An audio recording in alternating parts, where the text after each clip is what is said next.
ನಿನಗಾಗಿ ಭಾಗ 212. ವಿಕ್ರಮ್ ಮತ್ತು ದಮಯಂತಿ ಇಬ್ಬರು ರೊಮ್ಯಾಂಟಿಕ್ ಆಗುತ್ತಾರೆ. ಕಾರಿನಲ್ಲಿ ಒಂದೇ ಸೀಟಿನಲ್ಲಿ. ಡ್ರೈವರ್ ಇಲ್ಲಿ ಕಾರನ್ನು ಕಂಟ್ರೋಲ್ ಮಾಡಲು ಪರದಾಡುತ್ತಿರುತ್ತಾನೆ. ಆಗ ಇನ್ನೂ ಸ್ವಲ್ಪ ಒದ್ದಾಟ ಜಾಸ್ತಿ ಆಗುತ್ತದೆ. ಇವರಿಬ್ಬರಿಗೂ ಅರ್ಥವಾಗುತ್ತಿದೆ ಏನೋ ಸಮಸ್ಯೆ ಆಗಿದೆ ಅಂತ. ವಿಕ್ರಮ್ಗೆ ಶಾಕ್ ಆಗುತ್ತದೆ ಅಂತ. ಅವನು ಹಾಗೆ ಮುಂದೆ ಹೋಗಿ ಡ್ರೈವರ್ ಪಕ್ಕ ಕುಳಿತು ಡ್ರೈವರ್ಗೆ ಕಾರನ್ನು ಕಂಟ್ರೋಲ್ ಮಾಡಲು ಸಹಾಯ ಮಾಡುತ್ತಾನೆ. ಇದೆಲ್ಲ ಕ್ಷಣ ಮಾತ್ರದಲ್ಲಿ ನಡೆದು ಹೋಗುತ್ತದೆ. ತನ್ನ ಪಕ್ಕ ರೊಮ್ಯಾಂಟಿಕ್ ಆಗಿ ಕುಳಿತಿದ್ದ ವಿಕ್ರಮ್ ಸಡನ್ ಆಗಿ ಹೋಗಿ ಡ್ರೈವರ್ಗೆ ಸಹಾಯ ಮಾಡಿದ್ದನ್ನು ನೋಡಿ ದಮಯಂತಿಗೆ ಒಂದು ರೀತಿ ಖುಷಿಯಾಗುತ್ತದೆ. ನನ್ನ ಗಂಡ ಎಷ್ಟೊಂದು ಬ್ರಿಲಿಯಂಟ್, ಇಷ್ಟೊಂದು ವಿಷಯದಲ್ಲಿ ನನಗಿಂತ ಮೇಲೆ ಇದ್ದರೂ ಕೂಡ ನನಗೆ ಏಕೆ ಅವನ ಮೇಲೆ ಸರಿಯಾದ ನಂಬಿಕೆ ಇಲ್ಲ ಅಂತ ತನ್ನನ್ನು ತಾನು ಪ್ರಶ್ನೆ ಮಾಡಿಕೊಳ್ಳುತ್ತಾಳೆ. ನಂತರ ವಾಸ್ತವದ ಬಗ್ಗೆ ಗಮನ ಕೊಡುತ್ತಾಳೆ. ವಿಕ್ರಮನ ಸಹಾಯವಿಲ್ಲದಿದ್ದರೆ ಡ್ರೈವರ್ ತುಂಬ ಕಷ್ಟ ಪಡಬೇಕಾಗಿತ್ತು. ನಂತರ ವಿಕ್ರಮ್ ಸಡನ್ ಆಗಿ ದಮಯಂತಿಯನ್ನು ನೋಡುತ್ತಾನೆ. ಅವನು ಇಷ್ಟು ಸಮಯ ದಮಯಂತಿಯನ್ನು ಮರೆತು ಬಿಟ್ಟಿದ್ದ. ಅವಳು ಆರಾಮವಾಗಿ ಇದ್ದಾಳ ಅನ್ನೋದನ್ನು ಗಮನಿಸಿ ಅವಳ ಬಳಿ ಬರುತ್ತಾನೆ. ಡ್ರೈವರ್ ಈಗ ಕಾರನ್ನು ತುಂಬ ನಿಧಾನವಾಗಿ ಗಿರಿ ಹೇಳಿದ ಅಡ್ರೆಸ್ಗೆ ಕರೆದುಕೊಂಡು ಹೋಗಲು ಪ್ರಯತ್ನಿಸುತ್ತಿರುತ್ತಾನೆ. ವಿಕ್ರಮ್ ಬಂದು ದಮಯಂತಿಯನ್ನು ತನ್ನ ಭುಜದ ಮೇಲೆ ಮಲಗಿಸಿಕೊಳ್ಳುತ್ತಾನೆ. ನೀನು ಆರಾಮವಾಗಿ ಇದ್ದೀಯ ತಾನೆ, ಯಾವುದೇ ತೊಂದರೆ ಇಲ್ಲ ಅಂತ ಅವಳನ್ನು ಕೇಳಿದಾಗ, ನೀವು ಇರಬೇಕಾದಾಗ ನನಗೆ ಯಾವುದೇ ರೀತಿ ತೊಂದರೆ ಆಗುವುದಿಲ್ಲ. ದೇವರು ಎಲ್ಲಿದ್ದಾನೋ ಗೊತ್ತಿಲ್ಲ, ಆದರೆ ನೀವು ನನ್ನ ಬದುಕಿನಲ್ಲಿ ಸದಾ ನನ್ನ ಜೊತೆ ಇರುತ್ತೀರ. ನನ್ನ ಪರಮಾತ್ಮ, ನನ್ನ ಭಗವಂತ, ನೀವು ದೇವರು ನನಗೆ ನಿಮ್ಮನ್ನು ವರವಾಗಿ ಕೊಟ್ಟಿದ್ದಾನೆ ಅಂತ ಅವನ ತೋಳನ್ನು ಗಟ್ಟಿಯಾಗಿ ಹಿಡಿದುಕೊಂಡು ಅವನ ಭುಜದ ಮೇಲೆ ಮಲಗಿದಳು. ತುಂಬ ಸಮಯ ಅವಳಿಗೆ ಈಗ ಒಂದು ರೀತಿ ಆರಾಮವಾಗಿ ಇದೆ. ವಿಕ್ರಮ್ ಅವಳ ಕೈಯನ್ನು ಹಿಡಿದುಕೊಂಡು ಅವಳ ಕೆನ್ನೆಯ ಮೇಲೆ ತನ್ನ ಇನ್ನೊಂದು ಕೈಯನ್ನು ಇಟ್ಟಿದ್ದ. ಅಲ್ಲಲ್ಲೇ ಅಲ್ಲಾಡುತ್ತಿದ್ದಳು. ಅವಳನ್ನು ತುಂಬ ಗಟ್ಟಿಯಾಗಿ ಹಿಡಿದುಕೊಂಡು ಇವನು ಮಲಗಿದ್ದ. ಆದರೆ ಇವನಿಗೆ ಕಣ್ಮುಚ್ಚಲು ಭಯ. ಪುನಃ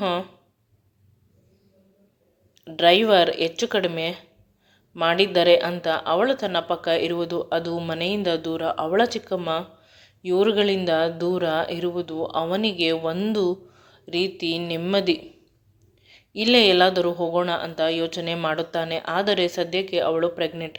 ಆ ಮಗುವನ್ನು ನಾನು ಏನು ಮಾಡಲಿ? ಅಥವಾ ಅವಳ ಈ ಪರಿಸ್ಥಿತಿಯಲ್ಲಿ ಅವಳಿಗೂ ಶಾಕ್ ಕೊಡುವುದು ಕೂಡ, ಸರ್ಪ್ರೈಸ್ ಕೊಡುವುದು ಕೂಡ ಸದ್ಯಕ್ಕೆ ಆಗುವುದಿಲ್ಲ ಅಂತ ಯೋಚಿಸುತ್ತಾನೆ. ಸಡನ್ನಾಗಿ ಅವನಿಗೆ ಒಂದು ಆಲೋಚನೆ ಹೊಳೆಯುತ್ತದೆ. ಇವಳಿಗೆ ಏನಾದರೂ ಇಷ್ಟವಾದ ವಿಷಯದ ಬಗ್ಗೆ ಸರ್ಪ್ರೈಸ್ ಕೊಡಬಹುದೇನೋ, ಅಥವಾ ಎಲ್ಲರೂ ಬೇಬಿ ಮೂನ್ಗೆ ಅಂತ ಹೋಗುತ್ತಾರೆ, ನಾವಿಬ್ಬರೂ ಕೂಡ ಬೇಬಿ ಮೂನ್ಗೆ ಹೋಗಬಹುದು. ಈ ರೀತಿ ತುಂಬ ವಿಷಯಗಳು ಇದೆ. ನಾನು ಏಕೆ ಇದನ್ನೆಲ್ಲ ಮರೆತಿದ್ದೇನೆ? ಕೆಲಸ ಕಾರ್ಯ ಇದ್ದಿದ್ದೆ. ಹನಿಮೂನ್ಗಂತೂ ಹೋಗಿಲ್ಲ, ಆದರೆ ಈಗ ಬೇಬಿ ಮೂನ್ಗಂತೂ ಹೋಗಲೇಬೇಕು. ಕೊನೆಗೆ ಟ್ರಾಫಿಕಲ್ಲಿ ಕಾರ್ ನಿಂತು ಹೋಗುತ್ತದೆ. ತುಂಬ ಸಮಯ. ಆಗ ಕಿಟಕಿಯಿಂದ ಒಂದು ಹುಡುಗ ಬಂದು, ಸರ್ ಪ್ಲೀಸ್ ಹೂಗಳನ್ನು ತೆಗೆದುಕೊಳ್ಳಿ, ನಾನು ಸ್ಕೂಲ್ ಫೀಸ್ ಕಟ್ಟಬೇಕು. ಇಂದು ಸ್ಕೂಲಿಂದ ಹೊರಗೆ ಹಾಕಿದ್ದಾರೆ. ನಾಳೆ ಫೀಸ್ ಕಟ್ಟಿಲ್ಲ ಅಂದರೆ ಸ್ಕೂಲಿಗೆ ಸೇರಿಸುವುದಿಲ್ಲ. ನನ್ನ ಅಪ್ಪ ಅಮ್ಮ ತುಂಬ ಕಷ್ಟದಲ್ಲಿದ್ದಾರೆ. ಪದೇ ಪದೇ ಅವರನ್ನು ದುಡ್ಡು ಕೇಳಿದರೆ ಅವರು ನೊಂದುಕೊಳ್ಳುತ್ತಾರೆ ಅಂತ ಅಳುತ್ತಿದ್ದಾನೆ. ಅವನ ಕಣ್ಣೀರನ್ನು ನೋಡಿ ವಿಕ್ರಮ್ಗೆ ಬೇಸರವಾಯಿತು. ನಿನ್ನ ಸ್ಕೂಲ್ ಫೀಸ್ ಎಷ್ಟು ಅಂತ ಕೇಳಿದಾಗ ಅವನು 10,000 ಅಂದ. ಇಷ್ಟು ಹೂಗಳಲ್ಲಿ ಹೇಗೆ 10,000 ಮಾಡುತ್ತೀಯಾ ಅಂದಾಗ, ಗೊತ್ತಿಲ್ಲ ಸರ್, ಈ ಹೂಗಳು ನನ್ನ ಮನೆಯ ಪಾರ್ಕ್ನಲ್ಲಿ ಇದ್ದಿದ್ದು. ಹೇಗಾದರೂ ನಾನು 10,000 ಸಂಪಾದನೆ ಮಾಡಬೇಕು ಅಂತ ನಾನು ಇಷ್ಟಪಡುವ ಭಗವಂತನಲ್ಲಿ ಪ್ರಾರ್ಥನೆ ಮಾಡುತ್ತಿದ್ದೇನೆ. ನನ್ನ ಬಾಬಾ ಎಂದು ನನ್ನ ಕೈ ಬಿಡುವುದಿಲ್ಲ. ನೀವು ಎಷ್ಟು ಆಗುತ್ತದೆ ಅಷ್ಟು ಕೊಡಿ ಸರ್ ಪ್ಲೀಸ್ ಅಂತ ಅವನು ಅಳುತ್ತಿದ್ದಾನೆ. ವಿಕ್ರಮ್ ಹಿಂದೆ ಮುಂದೆ ಯೋಚಿಸದೆ ಆ ಮಗುವಿಗೆ 20,000ದ ಚೆಕ್ಕನ್ನು ಕೊಟ್ಟು ಬಿಟ್ಟ. ಇದರಲ್ಲಿ 20,000ವಿದೆ. ನಿನ್ನ ಸ್ಕೂಲ್ ಫೀಸ್ ಆಗಿ ಉಳಿದಿದ್ದರಲ್ಲಿ ನೀನು ಚೆನ್ನಾಗಿರುವ ಬಟ್ಟೆಗಳು ಮತ್ತು ಶೂಗಳನ್ನು ತೆಗೆದುಕೊಂಡು ಖುಷಿಯಾಗಿರೋ. ನಿನ್ನ ಪೇರೆಂಟ್ಸ್ಗೆ ನನ್ನನ್ನು ಮೀಟ್ ಮಾಡಲು ಹೇಳು ಅಂತ ಅವನು ವಿಸಿಟಿಂಗ್ ಕಾರ್ಡ್ ಕೊಡುತ್ತಾನೆ. ಆ ವಿಸಿಟಿಂಗ್ ಕಾರ್ಡಲ್ಲಿ ಆಫೀಸ್ನ ಅಡ್ರೆಸ್ ಸಿಗುತ್ತದೆ. ಇಲ್ಲಿಗೆ ಬಂದು ಮೀಟ್ ಮಾಡಿದರೆ ನಿನ್ನ ಪ್ರತಿ ವರ್ಷದ ಫೀಸನ್ನು, ಪುಸ್ತಕದ ಖರ್ಚನ್ನು ಮತ್ತು ನಿನ್ನ ಬಟ್ಟೆ ಸೌಕರ್ಯಗಳನ್ನು ನಾನು ಕೊಡಲು ತಯಾರಿದ್ದೇನೆ ಅಂತ ಹೇಳಿದಾಗ ಆ ಹುಡುಗ ಖುಷಿಯಿಂದ ಜಂಪ್ ಮಾಡಿದ. ವಿಕ್ರಮ್ಗೆ ಖುಷಿಯಾಯಿತು. ಅವನು ಚೆಕ್ಕನ್ನು ಕೂಡ ಅವನ ಕೈಗೆ ಕೊಟ್ಟ. ಅವನು ಸೇಫ್ ಆಗಿ ತೆಗೆದುಕೊಂಡ. ಅಷ್ಟರಲ್ಲಿ ಕಾರು ಮುಂದೆ ಸಾಗಿತು. ತುಂಬ ಮುಂದೆ ಸಾಗಿತು. ಆ ಹುಡುಗ ಬಾಯ್ ಮಾಡಿ ತಿದ್ದುದನ್ನು ಹಿಂದೆಯಿಂದ ತಿರುಗಿ ವಿಕ್ರಮ್ ನೋಡಿದ. ಇತ್ತ ಇವಳು ಭುಜದ ಮೇಲೆ ಮಲಗಿದ್ದಾಳೆ. ಇವನು ಹೆಚ್ಚು ಮೂವ್ ಮಾಡುವುದರಿಂದ ಎಚ್ಚರವಾಯಿತು ಅವಳಿಗೆ. ಸಡನ್ ಆಗಿ ಏನಾಯ್ತು ರೀ ಅಂತ ಕೇಳಿದಳು. ಯಾವಾಗಲೂ ಸರ್ ಅಂತ ಮಾತನಾಡುತ್ತಿದ್ದವಳು ಏನೂ ಇಲ್ಲ, ನಿನಗೆ ಸರ್ಪ್ರೈಸ್ ಅಂತ. ಅವನು ತನ್ನ ಕೈಯಲ್ಲಿದ್ದ ಹೂಗಳನ್ನು ತೋರಿಸಿದ. ಅವೆಲ್ಲ ಕೆಂಪು ಗುಲಾಬಿ. ಅವನ್ನು ನೋಡಿ ಅವಳು ನಿಜವಾದ ಗುಲಾಬಿಯಂತೆ ಅರಳಿದಳು. ಅವಳ ಮುಖ ನಾಚಿಕೆಯಿಂದ ಕೆಂಪಾಯಿತು. ಥ್ಯಾಂಕ್ಸ್, ನಿಮಗೆ ಹೇಗೆ ಗೊತ್ತಾಯಿತು ನನಗೆ ಕೆಂಪು ಗುಲಾಬಿ ಇಷ್ಟ ಅಂತ? ಅದೂ ಅಲ್ಲದೆ ನನ್ನ ಪಕ್ಕ ಕುಳಿತಿದ್ದೀರಾ. ನಾನು ನಿಮ್ಮ ತೋಳಿನ ಮೇಲೆ ಮಲಗಿದ್ದೇನೆ. ಅದು ಹೇಗೆ ನೀವು ಕಾರಿಂದ ಇಳಿದು ಈ ಹೂವು ತಂದಿರಿ ಅಂದಾಗ ವಿಕ್ರಮ್, ನಿಜವಾದ ಪ್ರೀತಿ ಇದ್ದರೆ ಆ ಪ್ರೀತಿಗೆ ನಮ್ಮ ಬಳಿ ಹುಡುಕಿಕೊಂಡು ಬರುತ್ತದೆ, ಪ್ರೀತಿಯನ್ನು ಬದುಕಿಸಲು ಅಂತ ಹೇಳಿದಾಗ ಇವಳಿಗೆ ಅರ್ಥವಾಗಲಿಲ್ಲ. ಏನು ಹೇಳಿದಿರಿ, ಮತ್ತೊಮ್ಮೆ ಹೇಳಿ ಅಂದಾಗ ಅದೆಲ್ಲ ಏನೂ ಇಲ್ಲ, ಟ್ರಾಫಿಕ್ ಸಿಗ್ನಲ್ನಲ್ಲಿ ಒಂದು ಹುಡುಗ ದುಡ್ಡು ಬೇಕು, ದುಡ್ಡಿನ ಅವಶ್ಯಕತೆ ಇದೆ ಅಂತ ಹೂಗಳನ್ನು ಹಿಡಿದುಕೊಂಡಿದ್ದ. ನಾನು ಅವನಿಗೆ ಅವನ ಅವಶ್ಯಕತೆಗೆ ತಕ್ಕಂತೆ ದುಡ್ಡನ್ನು ಕೊಟ್ಟು ಕಳುಹಿಸಿ ಅವನ ಬಳಿ ಇದ್ದ ಹೂಗಳನ್ನು ತೆಗೆದುಕೊಂಡೆ. ನನ್ನ ಮುದ್ದಿನ ರಾಣಿಗೆ ಅಂತ ಅವಳ ಹಣೆಯ ಮೇಲೆ ಮುತ್ತು ಕೊಟ್ಟಾಗ ಅವಳು ಅವನನ್ನು ಎಷ್ಟು ಸಾಧ್ಯವೋ ಅಷ್ಟು ಗಟ್ಟಿಯಾಗಿ ತಬ್ಬಿಕೊಂಡು, ನೀನು ಎಷ್ಟು ಒಳ್ಳೆಯವನು, ನಿಮ್ಮಿಂದ ಒಳ್ಳೆಯವರನ್ನು ನಾನು ಎಂದೂ ನೋಡಿಲ್ಲ. ಒಬ್ಬ ಮನುಷ್ಯ ಇಷ್ಟೊಂದು ವಿಷಯದಲ್ಲಿ ಒಳ್ಳೆಯವನಾಗಿರಲು ಹೇಗೆ ಸಾಧ್ಯ? ಪ್ರತಿ ವಿಷಯದಲ್ಲೂ ಪರ್ಫೆಕ್ಟ್. ಆದರೆ ಒಂದೇ ಒಂದು ವಿಷಯದಲ್ಲಿ ಅಂತ ಹೇಳಬೇಕಾದಾಗ ಅವಳು ಸ್ವಲ್ಪ ಹೆದರಿದಳು. ಏನೋ ಅಂತ ವಿಕ್ರಮ್ ಕೇಳುವ ಪ್ರಮೇಯವೇ ಇಲ್ಲ. ವಿಕ್ರಮ್ನ ಕೋಪ ಅಂತ ವಿಕ್ರಮ್ ಅಂದುಕೊಳ್ಳುತ್ತಾನೆ. ಆದರೆ ಅವಳಿಗೆ ವಿಕ್ರಮ್ನ ಕೋಪಕ್ಕಿಂತ ಅವನ ಪೊಸೆಸಿವ್ನೆಸ್ ಮತ್ತು ಓವರ್ ಕೇರ್ ಉಸಿರು ಕಟ್ಟಿಸುತ್ತದೆ. ನಾವಿಬ್ಬರು ಎಂದೂ ಕೂಡ ಕೆಟ್ಟ ದಾರಿ ತುಳಿಯಬಾರದು, ಒಂದೇ ದಾರಿಯಲ್ಲಿ ಹೋಗಬೇಕು ಅಂತ ಅವನು ಹೇಳುತ್ತಿರಬೇಕಾದಾಗ ಇವಳಿಗೆ ಭಯ ಇನ್ನೂ ಜಾಸ್ತಿ ಆಗುತ್ತದೆ. ಅವನು ಎಷ್ಟು ಒಳ್ಳೆಯವನು, ಅಷ್ಟು ಡೇಂಜರ್ ಅಂತ ಅವಳಿಗೆ ಗೊತ್ತು. ಅವಳ ಮದುವೆಯಾದ ದಿನಗಳನ್ನು ನೆನೆಸಿಕೊಳ್ಳುತ್ತಾನೆ. ಕೇವಲ ಅವನ ತಂಗಿಗೆ ನಾನು ದ್ರೋಹ ಮಾಡಿದೆ ಅನ್ನುವ ವಿಷಯದಿಂದ ಅವನು ಅಷ್ಟೊಂದು ಕೋಪದಿಂದ ನನ್ನ ಜೊತೆ ಕೆಟ್ಟದಾಗಿ ನಡೆದುಕೊಂಡ. ಇನ್ನು ನಾನು ಅವನಿಗೆ ಮೋಸ ಮಾಡುತ್ತಿದ್ದೇನೆ ಅನ್ನುವುದನ್ನು ತಿಳಿದುಕೊಂಡರೆ ಅವನು ನನ್ನನ್ನು ಏನು ಬೇಕಾದರೂ ಮಾಡುತ್ತಾನೆ.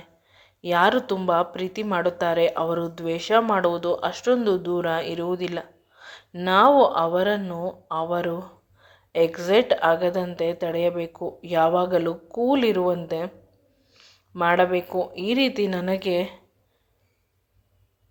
ಅನಿಸುತ್ತಿದೆ ಅಂತ ತನಗೆ ತಾನೇ ಏನೋ ಕಲ್ಪನೆ ಮಾಡಿಕೊಂಡು ಊಹಿಸಿಕೊಳ್ಳುತ್ತಿರುತ್ತಾಳೆ. ಆಗ ವಿಕ್ರಮ್ ತನ್ನ ಎರಡು ತೋಳುಗಳಲ್ಲಿ ಅವಳನ್ನು ಗಟ್ಟಿಯಾಗಿ ತಬ್ಬಿಕೊಳ್ಳುತ್ತಾನೆ.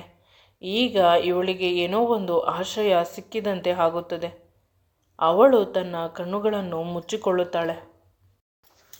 ಅವಳಿಗೆ ನಿಜವಾಗಲೂ ಕೂಡ ಭಯವಾಗುತ್ತಿದೆ, ಬೆವರುತ್ತಾ ಇದ್ದಾಳೆ. ಅದನ್ನು ಗಮನಿಸಿದ ವಿಕ್ರಮ್, ಏಕೆ ಇಷ್ಟೊಂದು ನರ್ವಸ್ ಆಗುತ್ತಿದ್ದೀಯಾ, ಮುಖ ಎಲ್ಲ ಕೆಂಪಾಗಿದೆ ಅಂತ ತನ್ನ ಪಾಕೆಟ್ನಲ್ಲಿ ಇದ್ದ ಕರ್ಚಿಫಿಂದ ಅವಳ ಮುಖವನ್ನು ನಿಧಾನವಾಗಿ ಒರೆಸುತ್ತಾನೆ.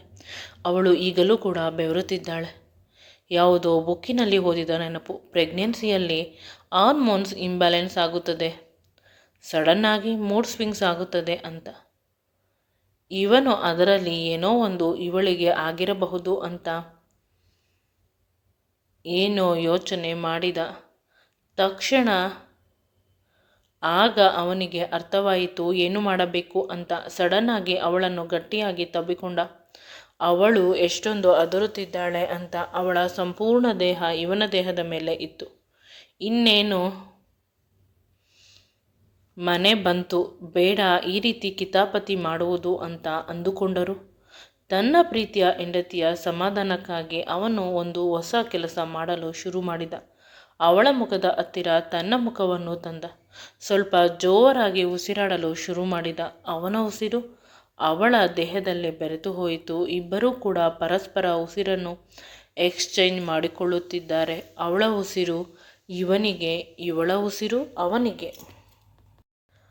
ಅವನ ಬಾಯಿಯ ಉಸಿರು ಇವಳ ದೇಹವನ್ನು ತಲುಪಿದ ತಕ್ಷಣ ಇವಳಿಗೆ ಒಂದು ರೀತಿ ನೆಮ್ಮದಿ, ಸಮಾಧಾನವಾಯಿತು. ಅವನ ದೇಹದ ಪ್ರತಿ ಅಂಗದ ಪ್ರತಿ ಕೆಲಸವೂ ಇವಳಿಗೆ ತುಂಬ ಇಷ್ಟ. ಅದು ವಿಕ್ರಮ್ಗೆ ಗೊತ್ತು. ತನ್ನನ್ನು ತನಗಿಂತ ಹೆಚ್ಚಾಗಿ ಪ್ರೀತಿಸುವ ಏಕೈಕ ಜೀವವೆಂದರೆ ಅದು ಅವಳು ಮಾತ್ರ. ನಂತರ ಅವಳನ್ನು ಇನ್ನೂ ಗಟ್ಟಿಯಾಗಿ ತಬ್ಬಿಕೊಂಡು ಬಿಡುತ್ತಿರುವ ಅವಳನ್ನು ನೋಡಿದ. ಅವಳು ಕಣ್ಣನ್ನು ಮುಚ್ಚಿಕೊಂಡಿದ್ದಾಳೆ. ಸ್ವಲ್ಪ ಜೋರಾಗಿ ಅವಳ ತುಟಿಗಳಿಗೆ ಮುತ್ತನ್ನು ಕೊಡಲು ಆರಂಭಿಸಿದ. ಅದನ್ನೇ ಕಾಯುತ್ತಿದ್ದ ಅವಳು ಕೂಡ ಆ ಮುತ್ತಿಗೆ ಸ್ಪಂದಿಸಿದಳು. ಇಬ್ಬರೂ ಕೂಡ ತುಂಬ ಸಮಯ ಮುತ್ತನ್ನು ಕೊಡುತ್ತಿದ್ದಾರೆ. ಡ್ರೈವರ್ ಈ ಕಡೆ ತಿರುಗುವ ರೀತಿ ಇಲ್ಲ. ಅವನಿಗೆ ಗೊತ್ತು, ಇವರಿಬ್ಬರು ಜೊತೆಯಲ್ಲಿ ಇದ್ದರೆ ಏನಾದರೂ ರೊಮ್ಯಾನ್ಸ್ ಮಾಡುತ್ತಾ ಇರುತ್ತಾರೆ. ಇಬ್ಬರು ಜೊತೆಯಲ್ಲಿ ಖುಷಿಯಾಗಿ, ಹ್ಯಾಪಿಯಾಗಿ, ರೊಮ್ಯಾಂಟಿಕ್ ಆಗಿ ಇರುತ್ತಾರೆ. ಅದಕ್ಕೆ ಅವನು ಸಾಧ್ಯವಾದಷ್ಟು ಈ ಕಡೆ ತಿರುಗುತ್ತಿಲ್ಲ. ಆದರೆ ಅವನ ಅದೃಷ್ಟಕ್ಕೆ, ಇವರ ದುರಾದೃಷ್ಟಕ್ಕೆ ಗಿರಿ ಹೇಳಿದ್ದ ಮನೆ ಬಂದುಬಿಟ್ಟಿತು. ಸರ್ಗೆ ನಾನು ಹೇಗೆ ಹೇಳುವುದು ಮನೆ ಬಂತು ಅಂತ. ತುಂಬ ಸಮಯ ಅವನು ಕಣ್ಣನ್ನು ಮುಚ್ಚಿಕೊಂಡು ಸುಮ್ಮನಿದ್ದ. ಮುಂದೆ ಈ ವಿಡಿಯೋ ನಿಮಗೆ ಇಷ್ಟವಾಗಿದ್ದಲ್ಲಿ ನನ್ನ ಚಾನಲನ್ನು ಲೈಕ್ ಮಾಡಿ, ಶೇರ್ ಮಾಡಿ ಮತ್ತು ಸಬ್ಸ್ಕ್ರೈಬ್ ಮಾಡಿ. Thanks for watching and keep supporting me always.